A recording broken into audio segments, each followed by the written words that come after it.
नमस्कार दोस्तों, आपका हमारे YouTube चैनल धार्मिक कथाएं और कहानियां में स्वागत है।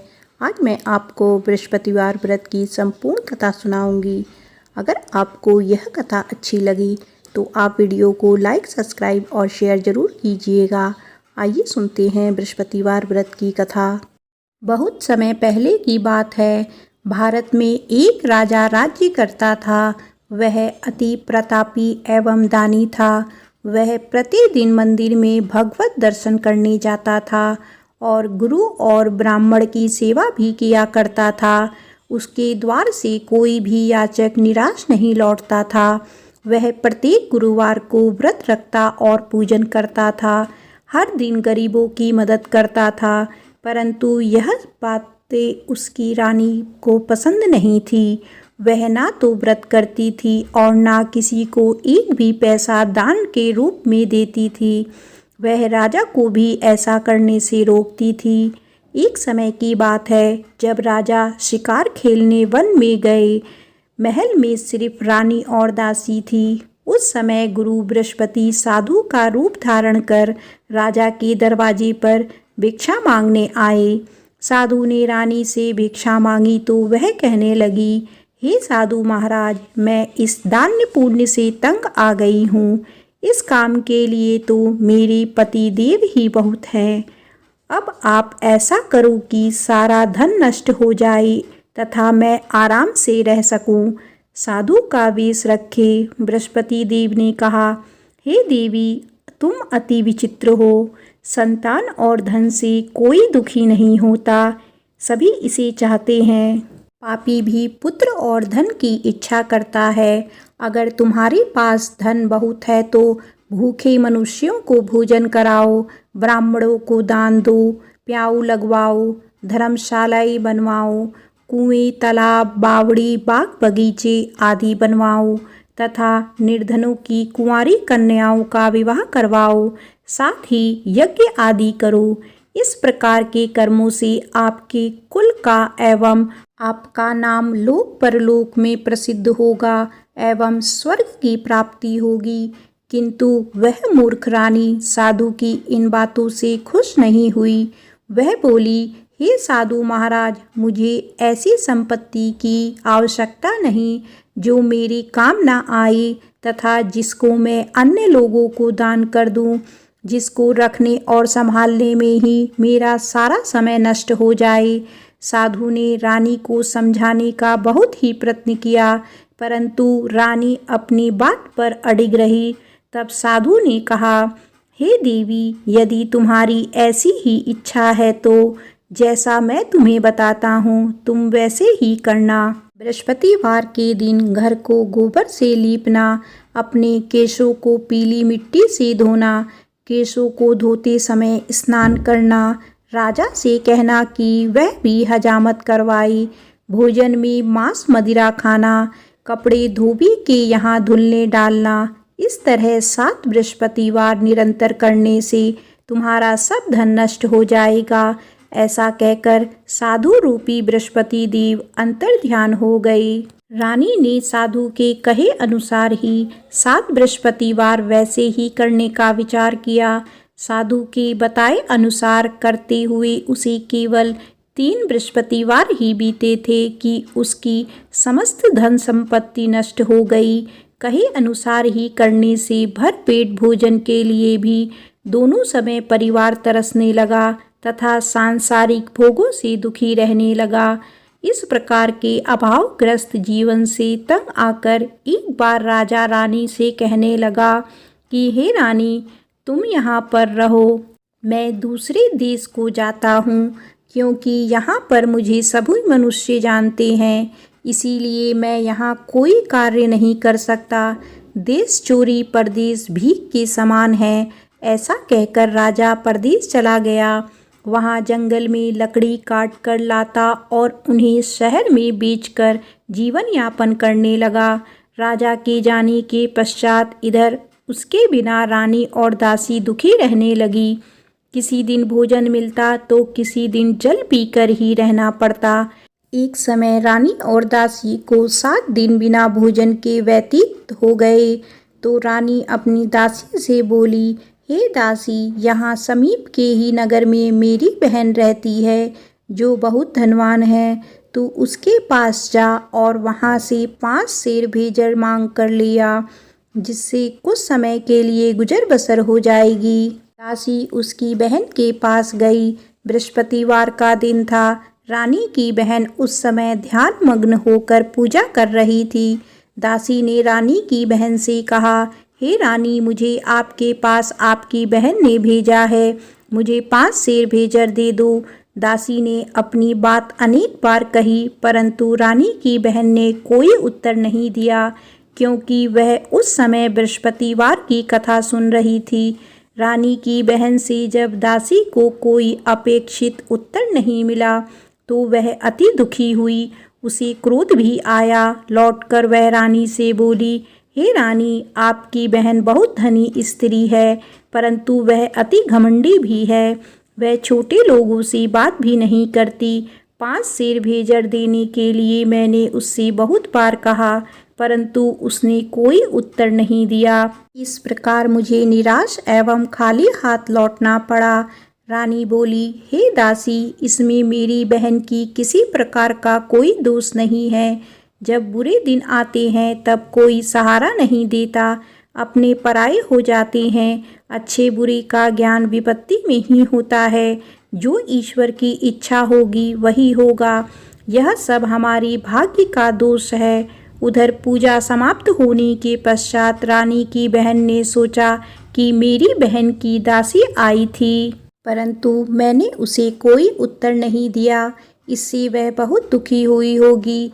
कथा सुनकर तथा विष्णु भगवान का प्रसाद ग्रहण कर वह अपनी बहन के घर आई तथा बोली, हे बहन, मैं बृहस्पतिवार का व्रत कर रही थी। तुम्हारी दासी आई, परंतु कथा समाप्त होने से पूर्व ना उठते हैं और ना ही बोलते हैं, इसीलिए मैं नहीं बोली। बताओ दासी, किस कार्य से मेरे पास गई थी? रानी बोली, बहन, हमारे घर अनाज नहीं था तथा राजा परदेश गए हुए हैं। वैसे तुमसे कोई बात छिपी नहीं है, इस कारण मैंने दासी को तुम्हारे पास 5 सेर भेजर लेने के लिए भेजा था। इस पर रानी की बहन बोली, हे बहन, बृहस्पति भगवान सबको मनवांछित फल देते हैं। देखो, शायद तुम्हारे घर में किसी कोने में अनाज रखा हो। यह सुनकर रानी की बहन की बातें से विस्मित होकर दासी घर के अंदर गई तो वहाँ उसे एक घड़ा भेजर का भरा मिला। उसे बड़ा ही आश्चर्य हुआ, क्योंकि उसके अनुसार घर का एक एक बर्तन अन्न से खाली था। उसने बाहर आकर रानी को सारा वृत्तांत सुनाया। दासी अपनी रानी से कहने लगी, हे रानी, देखो, वैसे भी हमको जब अन्न नहीं मिलता तो वह भी व्रत समान ही है। अगर इनसे व्रत की विधि तथा कथा पूछ ली जाए तो बृहस्पतिवार का व्रत हम भी किया करेंगे। और फिर दासी के कहने पर रानी ने अपनी बहन से बृहस्पतिवार व्रत पूजन विधि एवं नियमों के बारे में विस्तार से पूछा। उन्होंने बताया, जो बृहस्पतिवार के व्रत में चने की दाल और मुनक्का से विष्णु भगवान का केले की जड़ में पूजन कर दीपक जलाता है, पीला भोजन करता है, पीले वस्त्र धारण करता है तथा प्रेम पूर्वक बृहस्पति भगवान की कथा सुनता है, इस प्रकार करने से गुरु भगवान उस भक्त से प्रसन्न होते हैं, धन, अन्न, पुत्र देते हैं, मनवांछित मनोकामना पूर्ण करते हैं। व्रत एवं पूजन की विधि बताकर रानी की बहन अपने घर लौट गई। तत्पश्चात रानी और दासी दोनों ने निश्चय किया कि बृहस्पति देव भगवान का व्रत एवं पूजन जरूर करेंगे।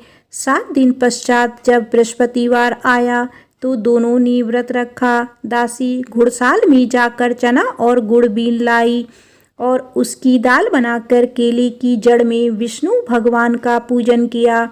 अब भोजन पीला कहाँ से आए, यह सोचकर दोनों बड़ी दुखी हुई, परंतु उन्होंने व्रत किया था, इसीलिए बृहस्पति भगवान उनसे प्रसन्न थे।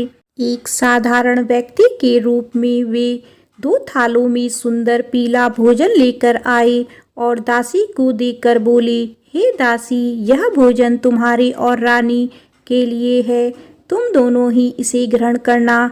दासी भोजन पाकर अति प्रसन्न हुई और रानी से बोली, हे रानी, भोजन कर लो। रानी को भोजन के विषय में कुछ पता नहीं था, इसीलिए वह दासी से बोली, जा तू ही भोजन कर, क्यों तू व्यर्थ में हमारी हंसी उड़ाती है। दासी बोली, हे रानी, एक व्यक्ति भोजन दे गया है। रानी बोली, वह भोजन तेरे लिए ही दे गया है, इसीलिए तू ही भोजन कर। दासी ने कहा, हे रानी, वह व्यक्ति हम दोनों के लिए ही 2 थालों में भोजन देकर गया है, अतः मैं और आप दोनों ही साथ साथ भोजन करेंगी। दोनों ने गुरु भगवान का धन्यवाद एवं नमस्कार कर भोजन आरंभ किया। इसके बाद से दोनों प्रत्येक बृहस्पतिवार को गुरु भगवान का व्रत और पूजन करने लगी। बृहस्पति भगवान की कृपा से उन दोनों की भोजन एवं धन की कमी दूर हो गई, परंतु रानी फिर पुनः पहली प्रकार से आलस करने लगी। तब दासी ने कहा, हे रानी, आप पहले भी इसी प्रकार आलस्य करती थी। आपको धन संभालने एवं दान देने में कष्ट होता था, इसी कारण सभी धन नष्ट हो गया और हमारी ऐसी दुर्दशा हो गई। अब गुरु भगवान की कृपा से धन मिला है तो आपको फिर आलस हो रहा है। बड़े कष्टों के बाद आपने यह धन पाया है, इसीलिए आपको दान पुण्य करना चाहिए। भूखे मनुष्यों को भोजन कराओ, ब्राह्मणों को दान दो, प्याऊ लगवाओ, कुआं, तालाब, बावड़ी आदि का निर्माण कराओ, कुंवारी कन्याओं का विवाह करवाओ, मंदिर पाठशाला बनाकर दान दो, धन को शुभ कार्यों में खर्च करो, जिससे आपके कुल का सम्मान बढ़े तथा आपको स्वर्ग प्राप्त हो एवं आपके पितृ प्रसन्न हो।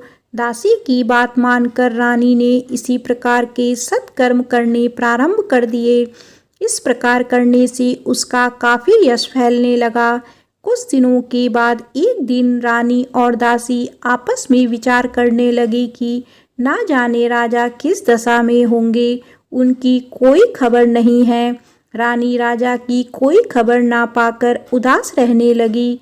गुरु भगवान से उन्होंने प्रार्थना की और भगवान ने रात्रि में राजा को स्वप्न में दर्शन देकर कहा, हे राजा, उठ, तेरी रानी तुझको याद करती है, अब अपने देश लौट जा। राजा प्रातःकाल उठा। वह सोचने लगा कि मैं किस प्रकार रानी के पास खाली हाथ जाऊं, मेरे पास तो कुछ भी नहीं है। स्त्री जाति खाने और पहनने की ही साथी होती है, पर प्रभु की आज्ञा मानकर वह अपने नगर चलने को तैयार हुआ। प्रदेश में राजा बहुत दुखी रहने लगा। प्रतिदिन जंगल से लकड़ी बीन कर लाता और उसे शहर में बेचकर अपने दुखी जीवन को बड़ी कठिनाई से व्यतीत करता था। एक दिन राजा दुखी कर अपने पुराने दिन की याद करके रोने लगा।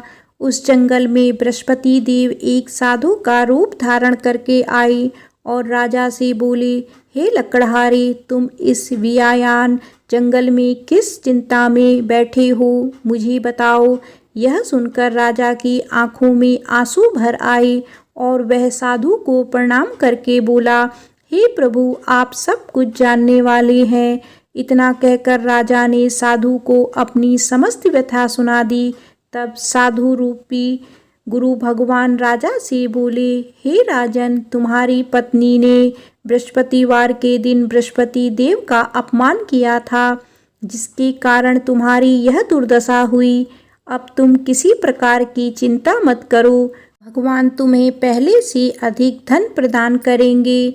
देखो, तुम्हारी पत्नी ने बृहस्पतिवार का व्रत आरंभ कर दिया है। अब तुम भी बृहस्पतिवार का व्रत करके चने की दाल व गुड़ जल को लोटे में डालकर केले का पूजन करो, फिर कथा कहो या सुनो।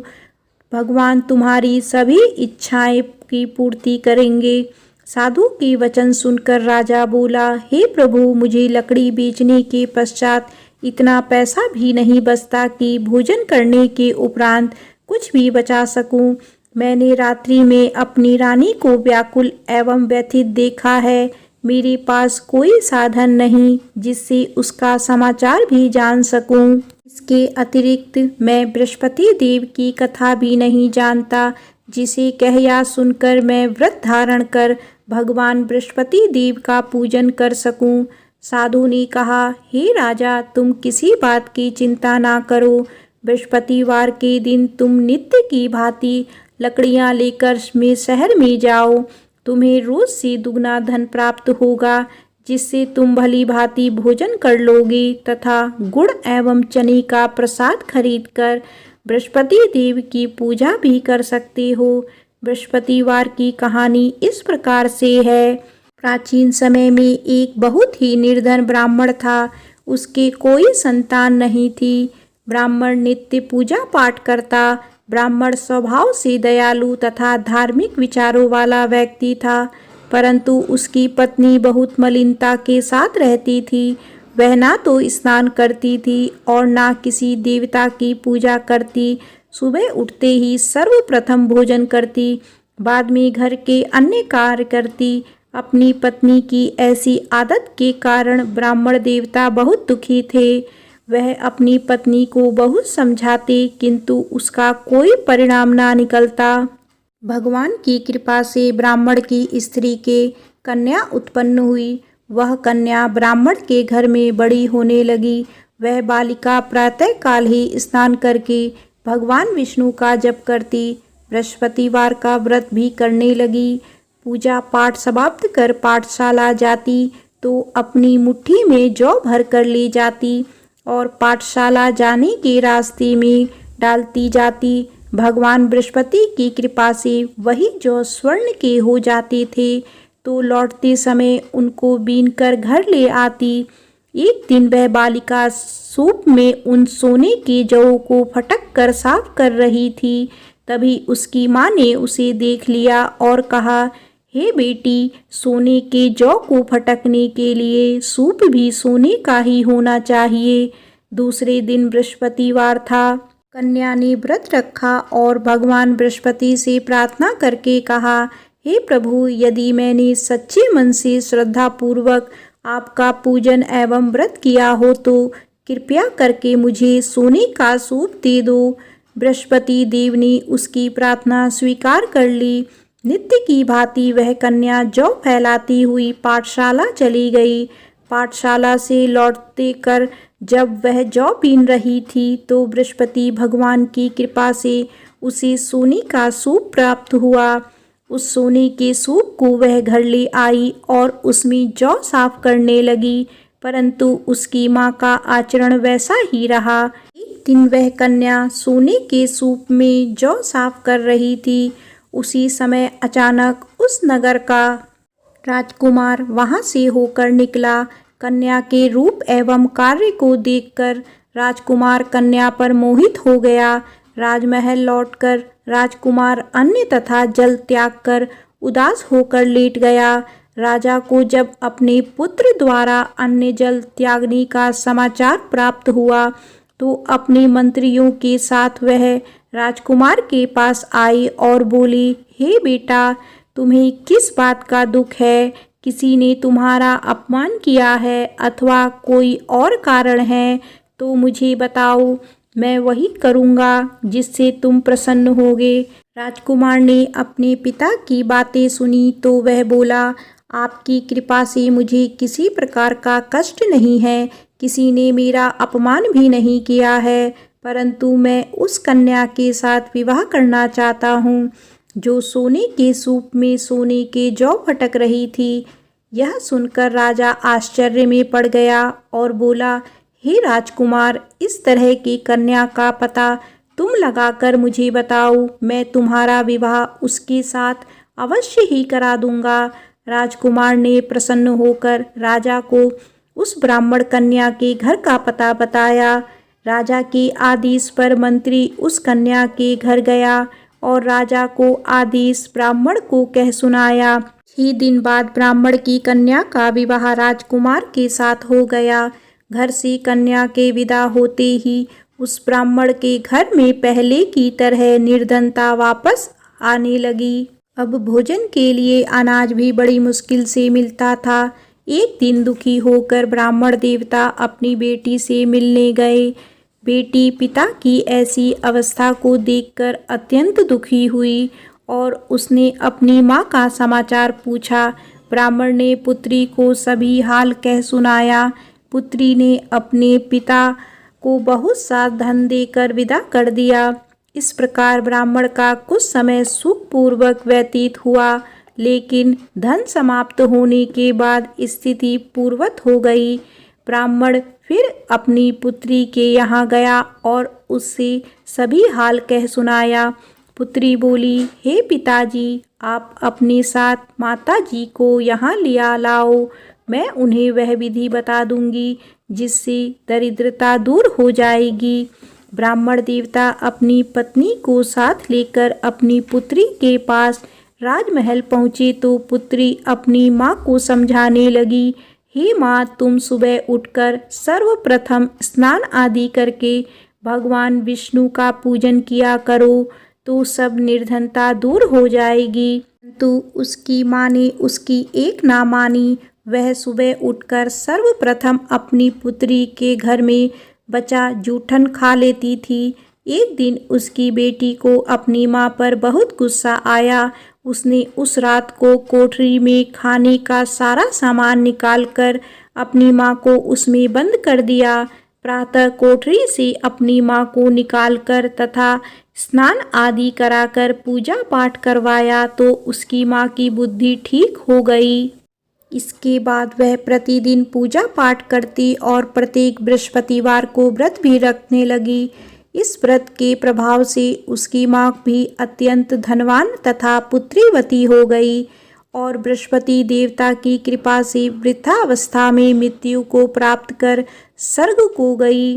वह ब्राह्मण भी सुखपूर्वक इस लोक का सुख भोग कर स्वर्ग को प्राप्त हुआ। इस प्रकार कहानी कहकर साधु देवता वहाँ से अंतर्ध्यान हो गए। धीरे धीरे 6 दिन का समय बीत गया तथा बृहस्पतिवार का दिन आ गया। लकड़हारा रूपी राजा जंगल से लकड़ी काटकर किसी शहर में बेचने गया। आज उसे और उस दिनों से अधिक धन मिला। राजा ने चना, गुड़ आदि लाकर भगवान विष्णु का पूजन किया तथा बृहस्पतिवार का व्रत किया। उस दिन से उसके सभी कष्ट दूर हो गए, परंतु अगले बृहस्पतिवार को वह व्रत करना भूल गया। इसी कारण बृहस्पति भगवान उससे रुष्ट हो गए। उस दिन उस नगर के राजा ने विशाल यज्ञ का आयोजन किया तथा अपने समस्त राज्य में घोषणा करवा दी कि कोई भी मनुष्य अपने घर में भोजन ना बनाए और आग भी ना जलाए। सब लोग मेरे यहाँ भोजन करने आए। इस आज्ञा को जो नहीं मानेगा उसको सूली पर लटका दिया जाएगा। राजा की आज्ञानुसार राज्य के सभी निवासी राजा के भोज में सम्मिलित होने गए, परंतु लकड़हारा कुछ विलंब से पहुंचा। इसीलिए राजा उसको भोजन कराने अपने साथ महल में ले गए। जब राजा लकड़हारे को भोजन करा रहे थे तो रानी की दृष्टि उस खूंटी पर पड़ी जिस पर उसका नौलखा हार लटका हुआ था। उसे खूंटी पर हार लटका दिखाई नहीं दिया। रानी को निश्चय हो गया कि मेरा हार इस लकड़हारे ने चुरा लिया है। उसी समय रानी की जिद पर राजा ने सैनिक बुलवाकर लकड़हारे को जेल में डलवा दिया। जेल खाने में बंद वह लकड़हारा बहुत दुखी होकर विचार करने लगा कि ना जाने कौन सी पूर्व जन्म के कुकर्म से मुझे यह दुख प्राप्त हुआ है। जेल में बंद लकड़हारा भगवान बृहस्पति को याद करने लगा। तत्काल बृहस्पति देव साधु के रूप में प्रकट हो गए और उसकी दशा देखकर कहने लगे, अरे मूर्ख, तूने बृहस्पतिवार को बृहस्पति देव की कथा एवं व्रत करना भूल गया, इसी कारण तुझे यह दुख प्राप्त हुआ है। अब किसी प्रकार की चिंता मत कर। बृहस्पतिवार के दिन जेल खाने के दरवाजे पर तुझे 50 पैसे पड़े मिलेंगे। तुम उन पैसों से प्रसाद मंगाना, भगवान बृहस्पति का पूजन एवं कथा कहना। कथा का प्रसाद स्वयं भी ग्रहण करना तथा दूसरों को भी कराना। इस प्रकार करने से तुम्हारे सभी कष्ट दूर हो जाएंगे। अगले बृहस्पतिवार राजा को जेल के दरवाजे पर पैसे मिले। राजा ने पूजा का सामान मंगवाकर कथा कही और प्रसाद बांटा। उसी रात बृहस्पति देव ने उस नगर के राजा को सपने में दर्शन देकर कहा, हे राजा, तूने जिस आदमी को जेल खाने में बंद कर रखा है वह निर्दोष है, वह राजा है, उसे छोड़ दो। रानी का 9 लखा हार उसी खूंटी पर लटका हुआ है। अगर तू ऐसा नहीं करेगा तो मैं तेरी राज्य को नष्ट कर दूंगा। राजा सुबह उठा और खूंटी पर हार लटका देखकर लकड़हारे को बुलाकर उससे क्षमा याचना की तथा राजा के योग्य सुंदर वस्त्र आभूषण भेंट करके उसे विदा किया। बृहस्पति देव की आज्ञानुसार राजा अपने नगर को चल दिया। जब वह नगर के निकट पहुंचा तो उसे बहुत आश्चर्य हुआ। वहां पहले से अधिक तालाब, बाग और कुएं तथा बहुत सी धर्मशालाएं, मंदिर आदि बने हुए थे।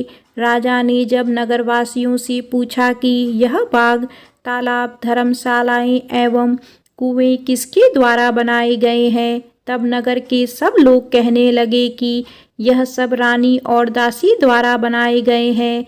राजा को बहुत आश्चर्य हुआ और क्रोध भी आया। जब रानी ने यह खबर सुनी कि राजा आ रहे हैं तो उसने दासी से कहा, हे दासी, देख, राजा हमें अति दीन अवस्था में छोड़ गए थे। वह हमारी ऐसी हालत देखकर कहीं द्वार से ही ना लौट जाएं, इसीलिए तू द्वार पर खड़ी हो जा। रानी की आज्ञानुसार दासी दरवाजे पर खड़ी हो गई। जब राजा आई तो उन्हें अपने साथ महल में लिवा लाई। तब राजा ने क्रोध करके अपनी तलवार निकाली तथा रानी से पूछा, बताओ, धन तुम्हें कैसे मिला, किस प्रकार प्राप्त हुआ? तब रानी ने कहा कि हमें यह सब धन बृहस्पति देव के व्रत के प्रभाव से प्राप्त हुआ है। अब राजा ने निश्चय किया कि 7 दिन बाद तो सभी बृहस्पति देव का पूजन करते हैं, परंतु मैं प्रतिदिन में 3 बार कथा कहा करूँगा तथा नित्य व्रत किया करूँगा। अब हर समय राजा के दुपट्टे में चने की दाल बंधी रहती तथा दिन में 3 बार वह कथा कहता। ऐसे ही एक दिन राजा ने विचार किया कि चलो अपनी बहन के यहाँ हो आवे। ऐसा निश्चय कर राजा घोड़े पर सवार होकर अपनी बहन के यहाँ चल दिया। मार्ग में उसने देखा कि कुछ आदमी एक मुर्दे को लिए जा रहे हैं। उन्हें रोककर वह कहने लगा कि अरे भाई, कुछ देर मेरी बृहस्पतिवार की कथा सुन लो। वे बोले, लो, हमारा आदमी मर गया है, इसको अपनी कथा की पड़ी है। परंतु कुछ आदमी बोले, अच्छा कहो, हम तुम्हारी कथा भी सुनेंगे। राजा ने दाल निकाली और कथा कहनी शुरू कर दी। जब कथा आधी हो गई तो मुर्दा हिलने लगा और जब कथा समाप्त हुई तो राम राम करके वह मुर्दा खड़ा हो गया। राजा आगे चला। उसे चलते चलते शाम हो गई। आगे मार्ग में उसे एक किसान खेत में हल चलाता मिला। राजा उससे बोला, अरे भैया, तुम मेरी बृहस्पतिवार की कथा सुन लो। किसान बोला, जब तक मैं तेरी कथा सुनूंगा तब तक 4 हरैया जोत लूँगा। जाओ भैया, तुम अपनी कथा किसी और को सुनाना। राजा आगे चलने लगा। राजा के हटते ही किसान के बैल पछाड़ खाकर गिर गए और किसान के पेट में बहुत तेज दर्द होने लगा। उसी समय किसान की माँ रोटी लेकर आई। उसने जब यह देखा तो अपने पुत्र से सब हाल पूछा। बेटे ने सारा हाल बता दिया। किसान की माँ दौड़ी दौड़ी घोड़े पर सवार राजा के पास गई और उससे बोली, मैं तेरी कथा सुनूंगी, तू अपनी कथा मेरे खेत पर ही चलकर कहना।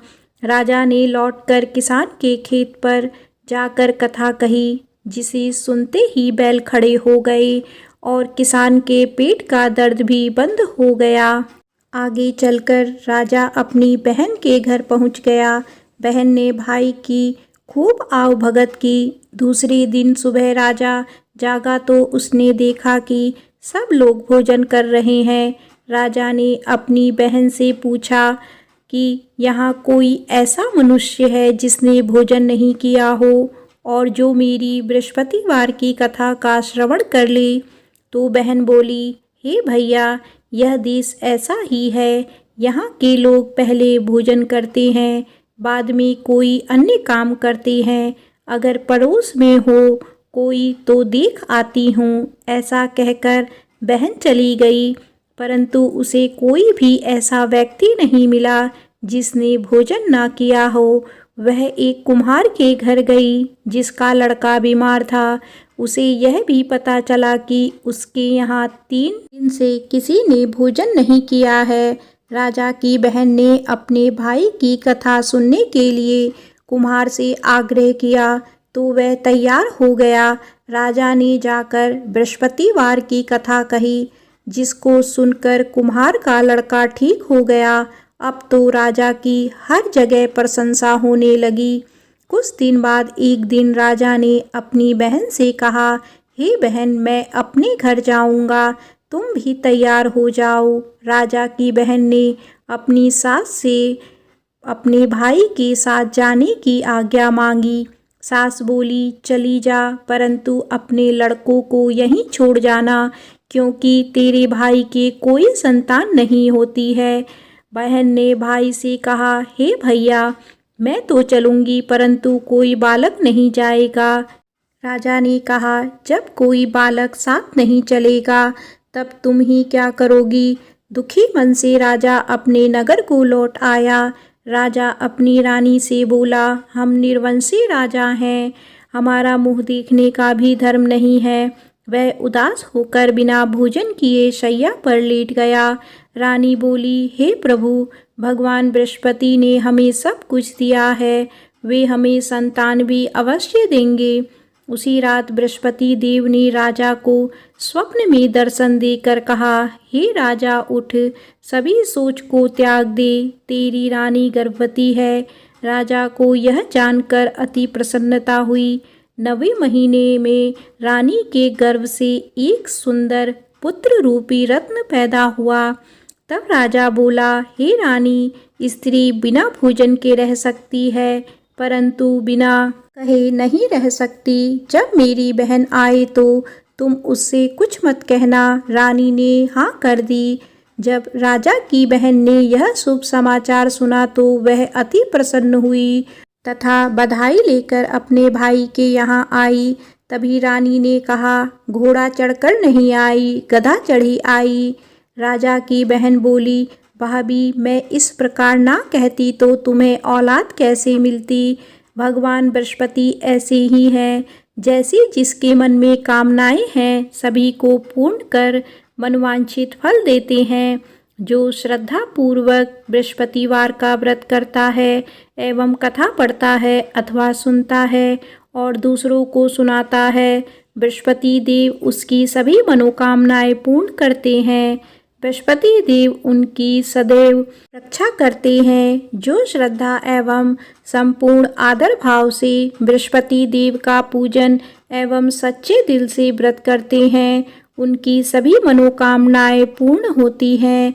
सच्चे मन एवं हृदय से रानी और राजा ने बृहस्पति देव की कथा का गुणगान किया। उनकी सभी इच्छाएं बृहस्पति देव ने पूरी की।